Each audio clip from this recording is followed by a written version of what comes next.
Hey, welcome to Money Club Mondays. It's January 9th, 2023. Today, we're going to be talking about how to protect your money when it comes to private money lending. So this will be very good today. A great discussion for both borrowers and lenders, because whether you're borrowing money for deals or whether you are lending money on deals, the mindset's going to be very, very similar, because you're going to want to think like the other side of the coin, so to say. So if I'm a borrower, everything that I'm going to do is going to try and put the lender at ease and minimize their risk, because as a lender, I'm looking at the borrower and I'm trying to evaluate what my risk is. And not only is that going to help make my decision on whether I should lend to you or not, lend to the borrower or not, but more importantly, how much risk is involved will help me determine how much I'm willing to charge to lend my money.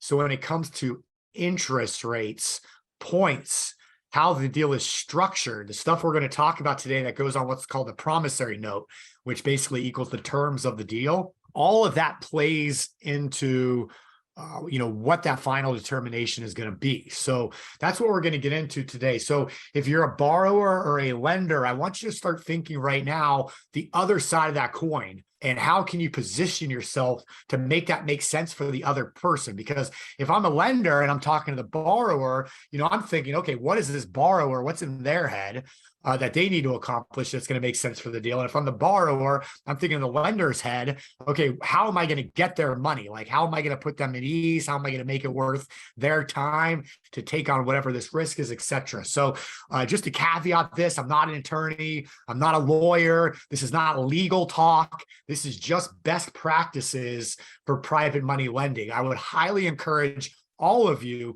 whether you're doing borrowing or lending, to definitely work with an attorney on this stuff to overview the contracts and stuff like that. But we'll get into that as we get going here right now today. And I have a couple samples. I have a sample promissory note and a sample mortgage that we'll also go through as we get going here. And then, as I said before, if you're a borrower and you have deals available or deals coming up, email me so I can bring you on Money Club Mondays. Let's see if we can get 3, 4, 5 different deals or borrowers on Money Club Mondays next Monday. And so we could get to know each other within the community. And then we got some good stuff planned for the next 2-hour coaching call also, which will be really, really cool. All right. So how to protect your money when private money lending. So, last week we talked a lot about step number 1, underwrite the borrower. Number 2, underwrite the deal. All right. Because remember, that's what we talked about last week. So if you missed last week, go back. It's on the YouTube channel at Private Money Club. And you can go to the Money Club Mondays playlist on there and watch all of the past Money Club Mondays. So last week, January 2nd, I guess it was, we talked about underwriting the borrower and underwriting the deal and what that looks like. So that's going to be step 1 in protecting your money, because you want to know who you're lending to, what that deal looks like. And, that stuff is going to play into all of this, especially when it comes to underwriting the deal, making sure that your money is going to be protected. Yeah. So do you have an attorney you recommend? We do, Molly. We have an attorney that will review deals that works with corporate capital that we work with. If you want to know that, just send me an email and I can send a referral over to you. And then we're also working on something right now, possibly working with not Legal Zoom, the other one, Legal Shield, I think it is, Legal Shield. We've also been considering, we're going to do some testing with Legal Shield to see if their attorneys will give us enough to help with what we need on this stuff. Yeah, Legal Shield. So we're kind of testing that right now to see if that's the solution. But corporate capital has been doing a great job, or just local. If you have any local connections, I mean, that's usually can't go wrong that way as well. But I'll put my email in here in case anybody needs any help with that. Just send me an email and I'll respond back with some different referrals on that. All right. So once we underwrite the borrower, once we underwrite the deal, and we come to a general consensus of, okay, this seems like it makes sense for me to lend my money on this deal. All right. Then we're going to, then it's going to go into account, okay, well, what is that risk versus reward? And that's going to determine cost of money. So what I mean by that is how much money, right? So for example, how much interest charged? Points. How is interest paid back? So once we decide, okay, I like the borrower, I like the deal, then I'm going to, okay, the cost of the money, risk versus reward. So you could have like first or second lien position, which we talked about last week. And all of that's going to help you determine how much, you're going to charge for your money or how much you're willing to lend your money for that amount. And I know, Sam, I'm sorry, I had to shave, but I don't know how you guys do it with those beards. That thing was itchy and I don't even have it. It's all swatty. So, all right. So risk versus reward. All right. So once we decide, okay, this is how much it's going to cost. Now we need to put the legal instruments in place, legal instruments and best practices to make sure that our money is protected. All right. So that's basically what that's going to look like. We're going to start with a promissory note. So a promissory note includes all terms of the deal. So basically it's the how and what. So it's going to include things like interest charge. It's going to include things like points. It's going to include things like length of loan. How and when is interest paid? How and when is principal returned? What else would go on a promissory note? And I'm going to pull one up and I'm going to share it next so we can take a look at a sample one here. Again, guys, this is just a sample, but a promissory note doesn't have to be real complex because it's going to be attached to the mortgage in the first place. All right, so this is a secure promissory note. This is just a sample. So at the top, it's just kind of like the term, like just so when if you have a bunch of these things, you can kind of glance at that top section right there and see the basics of it. So the date, how much you lent out on it, what's the maturity date, which is when the money would be returned or when the loan, not necessarily returned because it could be returned early, but it's when the contract expires, so to say, the maturity date, the interest rate. So if it's 12%, 15%, 8%, whatever it is, in the city and state of where the deal is located. So, if you're just looking at the top real fast, your basic, terms of that promissory note right there. All right. And then we have the borrower's basic information, the lender's basic information, and then you have the property address you can insert right there. And then you have some of this legal talk, as I like to say. Now, therefore, in consideration of the mutual promises and covenants contained herein to induce lender to fund the loan, evidenced by insurance, blah, blah, blah, blah, blah, right? Not that that's blah, blah, blah. It's not important, but it's blah, blah, blah. I'm not an attorney. This is attorney talk. This is what makes it all legal. So it's going to be on all of these different contracts, mortgages, deeds of trust, promissory notes and everything like that. All right. So obligation to pay basically lays out how much you're lending, principal sum of. It writes it out, $100,000, $100,000. There's no confusion there. Lender will lend according to the attached draw schedule. Okay, so what is a draw schedule? So a draw schedule would be most private money loans that I see going through Private Money Club. It's just, if they're borrowing $150,000, you're giving them $150,000, they're using it, and then they're returning the principal at the end, and maybe there's monthly interest payments throughout, something like that. But if it's a more complex loan, if it's like new construction sometimes, if there's multiple layers to it, maybe it's a higher lending amount on the rehab side, you can do it in draws or arrears. And what that simply means is, let's say they need a total of $100,000 in rehab work. Well, you can break out what that money is doing and the time frames of using that money. So maybe they need $20,000 in the first 2 months to get the project started. And then they need another $30,000 to do a roof and some exterior landscaping. And then at the end of that, they need another 30, and they need the rest of the $50,000 to go in and do the interior of the home with the kitchen and the bathrooms or whatever that looks like, right? Whatever the scope of work is and the timeline for that scope of work, you can break that out over time. So instead of giving them the whole $100,000 loan, you can do this draw schedule where, they're only able to access the $100,000 loan as they complete work. And there's an inspector that can go check on the work, or you can go look at it to make sure the work's done before that draw moves on to the next portion. So that's one way to set them up. And that's all just stuff that can go into here, if you want it to be or not. It's completely up to you. Tess said she likes that header. Yeah, you definitely always want to confirm everything matches, but it's a great way. The header is just a great way to glance at it. Like if I have 20 notes out right now, 20 different promissory notes out right now, I can glance at the top to see like the details of each one, So then the loan documents. So the indebtedness evidenced by this note is further evidenced by a mortgage or deed of trust. So this promissory note is attached to the mortgage or deed of trust And then that mortgage or deed of trust is what tells you, hey, if the terms of this note don't happen, then you have the legal ability to foreclose or deed in lieu of, or whatever is written into that mortgage, which we'll talk about next. So this is just stating that the promissory note and mortgage or deed or trust are put together to form the total security instrument. Okay. You can see that right here, the security instrument. There could be a personal guarantee involved, which we'll talk about. Actually, we'll add that to the whiteboard. We'll add that because the personal guarantee could be another document, and other such documents that might be requested by the lender in connection with making the loan evidenced by this note. So if there is anything else that would be included, like sometimes depending on different states, there could be different things that you're doing with this. Like I'll give you one example. I'll see borrowers sometimes, let's say they need $200,000.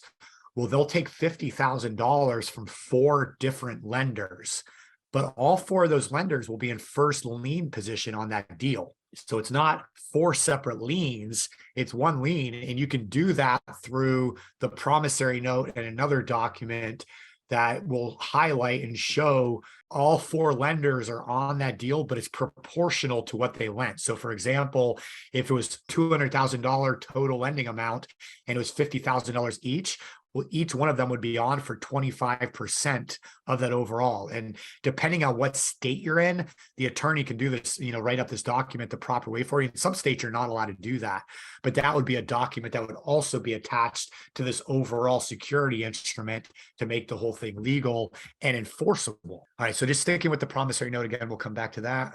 So the loan documents, the right and remedies of the lender is provided in the note or any other loan document. So again, all the legal talk that goes into that. Interest, all sums from time to time owing hereon shall bear interest from the date hereof at the rate of. So for example, if you didn't want interest to start for like 30 days and the lender's okay with that, you could write that in here. It's when does the interest start? How is it computed? So in this case, it's computed on a basis of a 360-day year.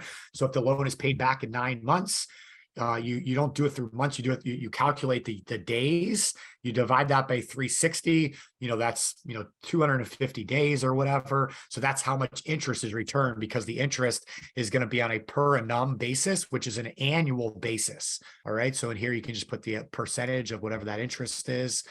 How the payments are. So shall pay monthly interest only payments, or whatever that is. It's completely up to you. But in this case, monthly interest only payments, and then you compute it out. So $100,000 at 12% would be $1,000 a month. So you can put that right in here, $1,000 a month, with the first monthly interest only payment due on whatever date that is. So that date should match up to, whatever this interest, whenever the interest starts.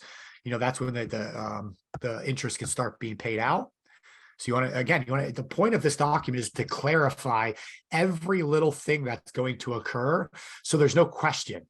These are the terms of the contract. You abide by it or else. And the or else is basically that mortgage or deed of trust. So what happens if the payments are late? Is there a late payment fee? Again, this is all negotiable, so you can make this however you want it. This is just a sample. Prepayments, are they allowed to pay the interest ahead of time? Can there be an extension to this? So a lot of times on Private Money Club, you'll see a 12-month term with an optional 12-month extension. So that's where you want to lay out the terms of that right here, and what that looks like and how it needs to happen. So you can see a written request made by the borrower 30 days prior to the maturity date. So this was clarifying, for an extension to happen, it needs to be written and requested and verified within 30 days of the end of it. Again, the security, this note and sums of evidence hereby are secured by the security instrument dated as the same date as this note, executed and delivered by the borrower to the lender. So once you have everything, it needs to be, delivered back to the lender. What happens in the event of a default?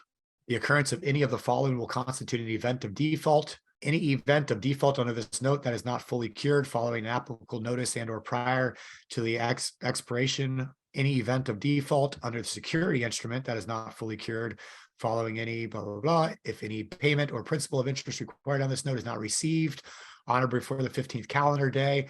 So this lets you know like how many grace days essentially before you can actually default on this thing. The failure of the borrower to duly and punctually pay any other amount due. The determination, borrower shall fail to duly punctually pay Again, it's kind of still the same stuff right there, right? So it's just a lot of the legal stuff of what we're talking about. What happens in the case of a bankruptcy? A judgment, writ, or warrant of attachment or execution or similar process shall be entered and become a lien. So it's saying you can put a lien against the property if they don't come up with the money. The dissolution or termination of the borrower's existence as going organization. So if the borrower was to just terminate or dissolution of their company, that could cause a default on this promissory note. So just this is, it's a great sample because it goes through all the different things that could happen and why it's important to have it laid out from the beginning, just in case it does happen. The collateral securing this note is substantially damaged or destroyed in the loss. Substantial damage or destruction is not covered by insurance, saying that could be a default. And again, that's why it's important to always make sure that you are listed as the additional insured on the property. So if there is some kind of damage or destruction and the insurance covers it, you get paid your money and you don't get stuck with something that the borrower gets paid from insurance, but that property is now useless, where they stop paying you and now you have nothing to foreclose on because that property is useless because it burned down or whatever. So it's why it's important for you to be listed, plus cover yourself in the note stating what happens in that case too. All right, so lender's remedies upon default, acceleration. Upon the occurrence of an event of default, lender shall have no obligation to make any further advance of any undispersed proceeds of the loan. So like if it was in arrears or if it was in a draw schedule, it's saying if there was some kind of default that occurs, there are no obligation to continue to pay that money or to pay those draws. Marcella, yeah, I can share this promissory note if anybody wants to get a sample of it. Interest on the loan will accrue at the default rate. So again, just what's happening if there's a default. Costs and expenses. So borrower shall pay on demand all expenses, costs, including fees for attorneys. Now, if a borrower, does default, just remember, they might not have money to pay this, but, it does say it in here where you can go after them. What happens in a forbearance, waivers, commercial purposes, usury savings clause. Anything in this note to the contrary, notwithstanding, no provision contained in this note which purports to obligate the borrower to pay any amount of interest or any fees, cost of expenses, which are in the excess of maximum permitted by applicable law, shall be effective to the extent it calls for the payment of any interest or other amount in excess of such maximum. If interest would otherwise be payable to lender in excess of the maximum lawful amount, the interest payable to the lender shall be reduced to the maximum amount. So just different notices. Any notice given by mail shall be deemed given within 3 business days after the deposit of the United States mail service. Application of payments, payoff requests. So you can see it does get very, very detailed. But again, you want to know all of this, If there's a payoff request, what happens? Time is of the essence. Assignment. So a lot of you that buy and sell notes, this is the part that you can buy and sell. So lender has the absolute right to sell, transfer, assign this note. So like if I did a private lending deal to Chris Noggle and, I use this promissory note right here, it's giving me the right to sell that loan pretty much. That's very common. Yes, Tess, I know Tess is doing a lot of, Tess has been working with Kevin Shortell, who buys and sells a lot of notes from banks and different sources. That right there is what allows that business to happen. If you've ever got a home loan for a mortgage on a personal property, the company you get the mortgage from rarely remains the servicing company. A lot of times that mortgage is sold to another company. You'll notice shortly after you put you start your mortgage, you get all this mail saying, hey, your mortgage is now, with a different company. And that's essentially what they're doing, is they're selling that. They underwrote the deal, they did all the work to find it and get the note in place, and then they sell it off to somebody that's just looking for that passive income, so to say. So the notes business is a big business for sure. Captions, governing law, a lot of legal stuff. Waiver of trial by jury. So it's just saying, you can go after them without having to go through like a jury. I think this might vary by state, or all of this varies by state, just to clarify. Miscellaneous stuff. And then you can see borrower acknowledges regarding default rate and late charges. So just kind of one of those things where, they're signing the whole promissory note, but just kind of really highlighting, hey, it's very important what happens here regarding defaults and late charges. Borrower represents, that is, a knowledgeable real estate investor and fully understands the effects of the chargers. So if you're charging 15%, this is basically just saying the borrower understands that, they're paying a higher interest rate, but that's why. So schedules and exhibits. So if there's any draw schedule or any other types of addendums or exhibits that are connected to this thing, you would put them right here. And then you can see the borrower signature page. So the borrower signed there. And remember, the borrower is always a company. Remember, you're never going to lend to an individual. You only lend to companies due to the Dodd-Frank rules. So the borrower, puts their company there. They sign it, assuming they're the president or the CEO. So this would be for the state of New York.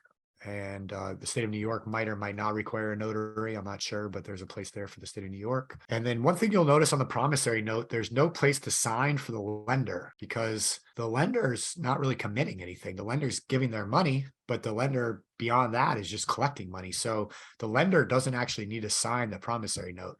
It's just the borrower signs it. It's connected to the mortgage or the deed of trust, which the lender does sign that because they're the one lending the money. But the promissory note, they don't need to sign that. It's a question that comes up. And then that entire security instrument between the promissory note and the other addendums and everything attached to it and the mortgage or the deed of trust, that all then goes and gets filed at the courthouse, which then makes it legal. It needs to be recorded publicly for that document to be 100% legal and for you to have recourse to be able to go after it. So that's what a sample basic promissory note looks like and entails. I've seen them where they're only 1 page long and they don't have as much of the legal talk. It's up to you, have an attorney, do what your attorney tells you is the best way to protect you. So there's no right or wrong necessarily on this. Again, we're just talking best practices, but I just wanted to give you a quick sample of what this looks like. And yeah, this is recorded. So it is put on, again, the YouTube channel at Private Money Club. So if you just go to YouTube at Private Money Club, and there's a whole playlist on there of all of the past Money Club Mondays. And it usually gets put on there around Wednesday. So today's Monday, it'll be on there around Wednesday. So just go on to YouTube at Private Money Club and click subscribe and ring the little bell, and it'll let you know when the recording is put up so you can go back and watch that. All right, what method of accounting, cash-based or accrual when you have a note on board? The accrual, so like the 360-day method is what we typically use, the daily one. Yeah, I can send you guys that sample. Again, it's just a sample note, so don't use it, but it's something that you can kind of take a look at and just learn from for sure. So if you just want to email me, I'll just send it right back to you. Okay. Let's see. Marcella said, do we have to put the interest rate on promissory note or can we put a fee amount instead? What kind of fee amount? You mean if you were just charging like a flat fee? You can do that. The interest charge, typically that's an annual interest rate. And then the points are 1% equals 1 point of total loan amount. So if you're talking about like a fee, maybe you're talking about points. So that would be on there also. This is how much annual interest is charged. And the way it's, calculated is 360-day year accrual, whatever, pay, interest only monthly. And then the points would be on there, in addition, then you have the points, which how and when are points paid. So it could be beginning, it could be end, it could be middle, it can be really whatever you want it to. But yeah, in that promissory note, that's where all of those terms are laid out exactly what's going on. If one wants to charge 15% interest, 15% interest, I would not say is high. Where do I go to have a benchmark to compare? I make less money based on AFR. In private market, they are charging. What is AFR? I don't know what you're asking. What is legal as far as what is legal, Anil? Remember, a private money loan is a negotiation between you and the borrower. So very, very common on Private Money Club. You'll see 12 to 15. I've seen 18% loans on there. So, if you're in that range, I would say, that seems to make sense. That's what I'm seeing the most of. If you're worried about charging like 30, 40%, maybe like a partnership deal would make more sense. So instead of changing arch interest, maybe you partner on the deal and you split profits, things like that. So there's different ways to get around that if you're worried about charging too much money. But I would say that would be more of a legal question for an attorney. Yeah, if you stay within those ranges, I don't see, people make huge returns on real estate deals all the time. So I don't see how that would be. I've never seen that be a legal issue before. Remember, this is private lending. This isn't like an institution. It's not like a registered, SEC registered hedge fund or something like that. These are just, me and you connecting together and lending money. Yeah, Marcella, if you're lending 35,000 for a flat fee of 10K, I would just put that in the promissory note. but work with an attorney on that. I mean, I guess there could be a legal thing. I've never really done that. I don't know who would pay $10,000 for 35,000 bucks. I mean, that seems pretty high to me, but what is that, like 30% or something? But you maybe partner on the deal and you guys work it out that way or something. I mean, I've seen that happen all the time. So I think it just depends on how you're structuring it more than anything. So that'd be the promissory note. And then number two, of course, we have mortgage or deed of trust. Trust deed, sometimes here called. So these vary by state, what they are, whether it's a mortgage or a deed of trust or trust deed. So depending on what state you're in, that could be different. Okay, so the PN attaches legal document. We'll go through it. Basically, it states the recourse if terms are not kept, filed at courthouse. Often this will be what's like held and confirmed by escrow company or attorney. Yeah, Heather, great question. So she said, which state determines the mortgage or deed of trust where the property is located? Yes. So if I'm a lender in Florida and the property is in New York, it would be whatever New York laws there are. And remember this, typically speaking, the borrower provides legal documents and a mortgage. So one thing you can do is if this is like a new relationship and you want to make sure you're protected, what we'll see sometimes happen is the lender will have borrower pay legal fee for attorney to review. Borrower pays attorney to have mortgage created. Claudia, is there a library of past deals in the site? If you go on Private Money Club and search deals, you can actually filter it by active deals or completed deals.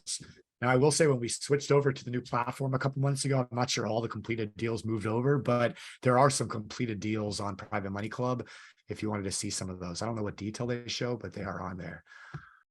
And we actually have a new relationship set up where I can get you a complimentary LLC created. You just have to pay state filing fees. And so it's a brand new relationship we have with a company that's doing that now. And so if anybody needs an LLC, just email me and I'll hook you guys up with that. I'll pass on the savings to you guys. We're actually paying it for the relationship, but just email me what you need and I'll send it over to you.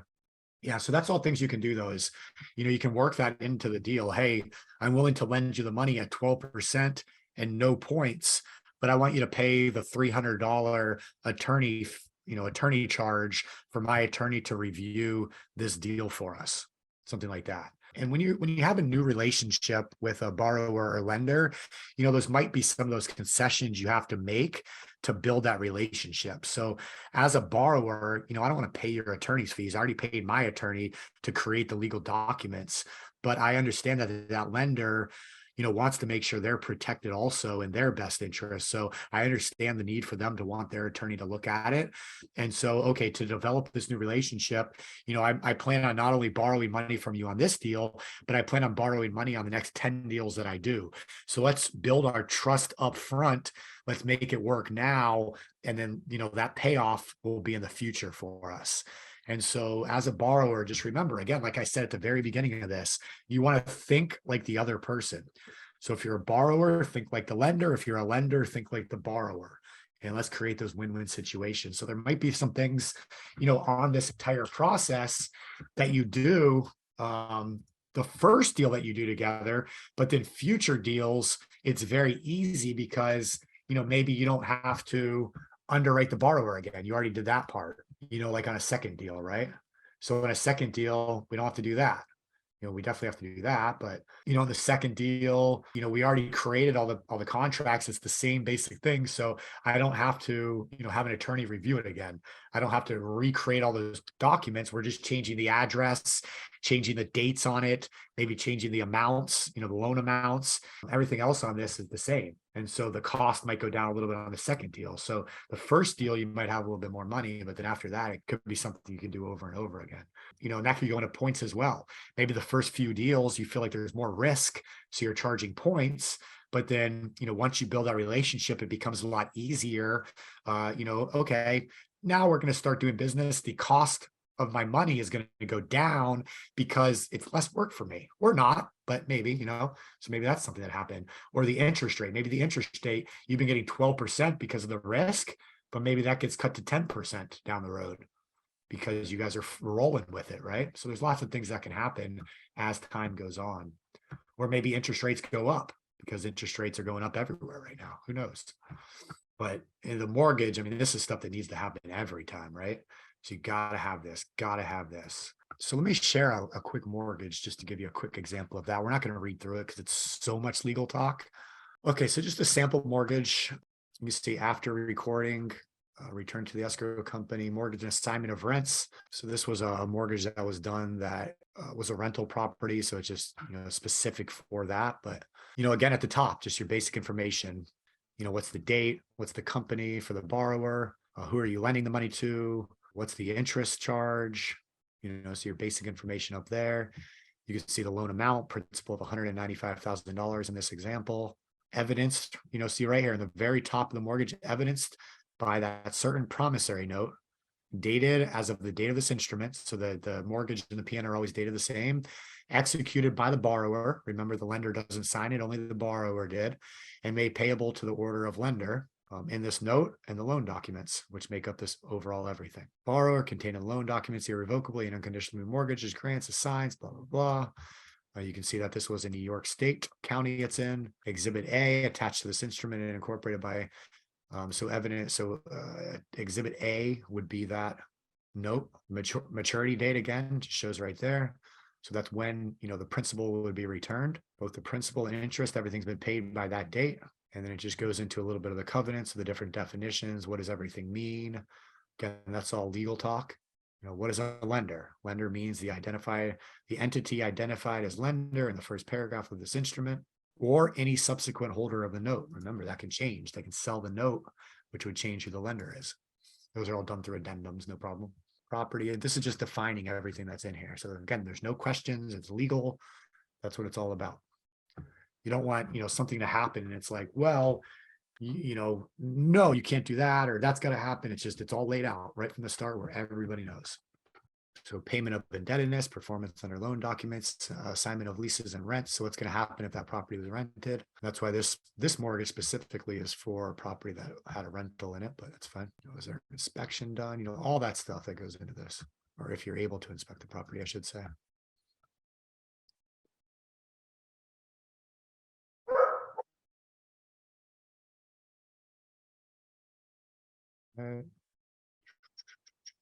Insurance. We talked about this, very important. Borrower will maintain, at their cost and expense, will maintain insurance, property insurance, insurance on any improvements now existing or hereafter erected on any property, fixture, personal property, including the property against loss of fire, etc. Policy without a co-insurance clause and an equal amount of the actual replacement cost thereof without deduction of physical depreciation, which insurance shall in no event be less than the unpaid indebtedness outstanding at any given time. Borrower will, at its sole cost and expense, from time to time, at any time, at the request of the lender, provide a lender with evidence satisfactory to the lender. So it's saying the lender can request you proving you have insurance on the property. Mortgages do this at the bank all the time. Also, I actually just switched homeowners insurance recently, and my mortgage company was sending me, hey, we need the new proof of insurance, or we're going to go put insurance on the property on your behalf, and it's going to cost you a lot more than if you were just to do it yourself and provide us evidence. So happens all the time. No difference. Again, we're just being the bank here. BYOB, become the bank. Let's see. While any improvement in this course, being to construct or rebuild, borrower shall provide hazard insurance and builder's risk completed. All right, so it shows all that there. Different policy provisions. A mortgagee clause naming the lender as the person to which all payments made by such insurance company shall be paid, shall be maintained throughout the term of the note without cost to the lender. So this is basically showing, you'll be named as the additional insured on there, and you would get paid. If there was an insurance claim, you as the lender will get paid. That's your money that they owe you, not the borrowers. Delivery of policy, assignment of policies, condemnation, events of default. All right, so again, just laying everything out there. This is a legal document that gets signed by the borrower. You got your legal description, and then the escrow or attorney company will take this. They'll look through it. As long as everything matches on the promissory note, any other addendums, the mortgage, the deed of trust, The escrow or closing company or attorney will verify everything. If everything looks good, then the property closes, the funds get dispersed, from the escrow company to the borrower to do the work. Now this is in force. It goes and gets recorded at the courthouse to make it all legal. And now you're getting paid. If you're the lender, you start receiving your interest payments, pursuant to the terms of it. If you're the borrower, that's when you get access to the money. They disperse the money to you, and now you have the money in your account, and you can go out there and do the deal. Do what you're borrowing the money for. So Neil said, say the LLC is located in North Carolina, but the party requesting a loan is in California. Does the private note have to be recorded at the state? It's where the property is located, Anil. So wherever the property is located, it will dictate the laws of what you're doing with it. So the mortgage, the promissory note, where it's recorded, all of that is going to be the property location. Claudia said, I'm working on a great deal. Is there someone on Money Club that can help me structure this deal? Claudia, if you're like more on the real estate investing side, then I will have a coach that can help you with that here in the next couple of weeks. So shoot me an email, Claudia, in the next couple of weeks, and I'll connect you with them. If you're talking about structuring like the paperwork, like the contracted stuff, an attorney can help you with that, draw all those papers up. But if you want help on the real estate side, just let me know. I do have a real estate coach that can help you with that. Actually, I can probably get somebody to help you now. Just shoot me an email. I'll see what we can do. See, Bill said, as a lender, I provide the docs and the borrower pays the doc fees. As a lender, I would have the borrower pay all fees personally. Bill said, I love repeat borrowers. I have a couple that I have been lending to for 3 or 4 deals. It is much easier than taking on a new borrower. Yeah, exactly, Bill. And, you build that relationship and now you just, they pay you back on one deal and the next day you're just sending them, the money for the next deal because you trust them, you know who they are. You don't have to go through the whole first step of underwriting the borrower. You're just underwriting the next deal. And odds are if you most borrowers, most real estate investors, they stick to a certain strategy. And so once you understand their strategy, even when they bring up new deals, you already know what they're doing and kind of the style and the way that they work. And so you can look at that deal and underwrite it a lot quicker and make it make sense to you, as opposed to if it was like a whole different, because if you're lending on a bunch of where they're just quick fix and flips, and then all of a sudden somebody wants to do like a 5-year lease option seller finance with you, it's like, whoa, hold on, man, I got to like reevaluate my whole idea of risk versus reward. Where if you're just doing, flip after flip after flip, it's the same thing over and over. So yeah, I love it, Bill. That's great. Christine said, I'm going to save and rewatch this webinar many times. Okay, perfect. These terms being used on mortgage and promissory note. How can I learn definitions of all these legal terms? So Donald, these are all just real estate terms, but you can if you just type in like real estate terms or definitions or real estate investing definitions, like you can kind of start going through this. If you open up any of those, like that sample mortgage I just sent you, you can start at the beginning of it. Has like a list of all the different terms. You can start reading mortgages and getting to know this stuff. Just over time, I've kind of learned it all from being, I've been a licensed real estate agent for 15 years and I've been buying and selling property for that long as well. So over time, you just it becomes second nature. But when you're learning, it's just a matter of kind of doing it. I'll find it and I'll have them put it on Private Money Club in the learn section. Okay. So I know we have that somewhere. I just don't know.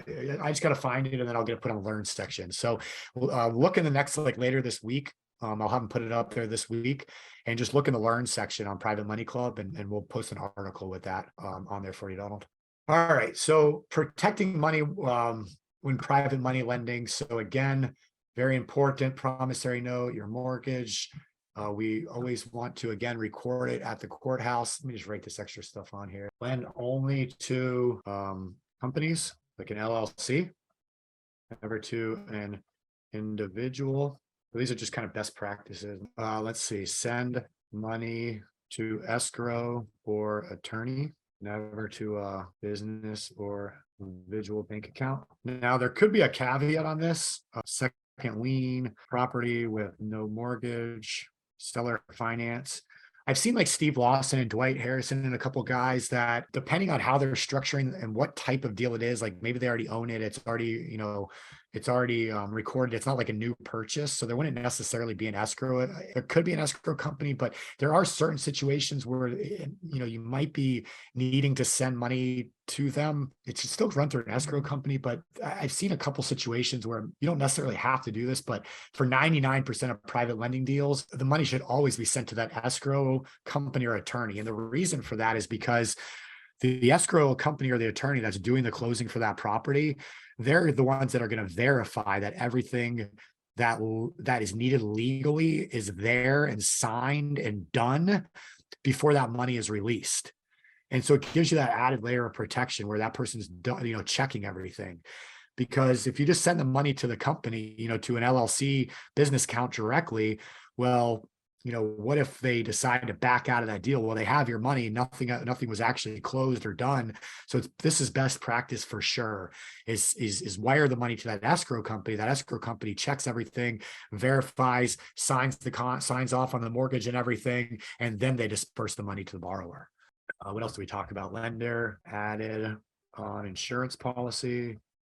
Let's see. Todd said, as far as the terms go, I use Barron's Dictionary of Business Terms. Costs $14. Good investment. I can't argue with that, Todd. Absolutely.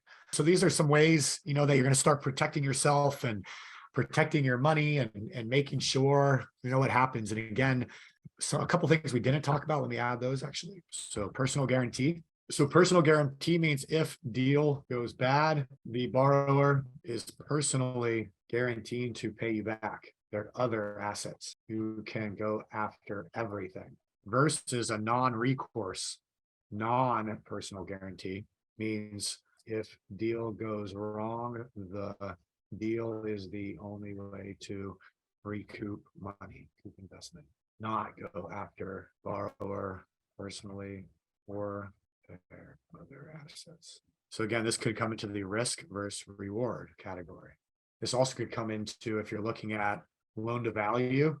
So if I'm lending 90%, so if they want me to lend, 90% loan to value, let's say the property's worth 100K, loan is 90K, that's kind of a high loan to value. So that's more risk. So maybe I want a personal guarantee in case things go bad, right?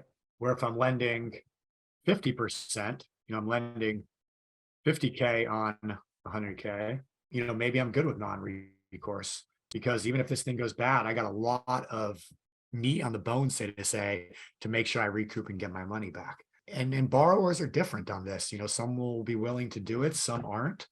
But it's something that needs to be defined and laid out, in the terms and the negotiation of what you're doing. So that's something that we don't want to forget about over there. And any other last questions? Anybody want to add anything to this? But again, if you start doing this the right way and we underwrite the borrower, we underwrite the deal, we make sure all the paperwork and legal stuff is properly done, there's not a whole lot else to it. And like Bill was saying, once you do this once or twice with one person, you start to build that relationship and then you start knocking these things out.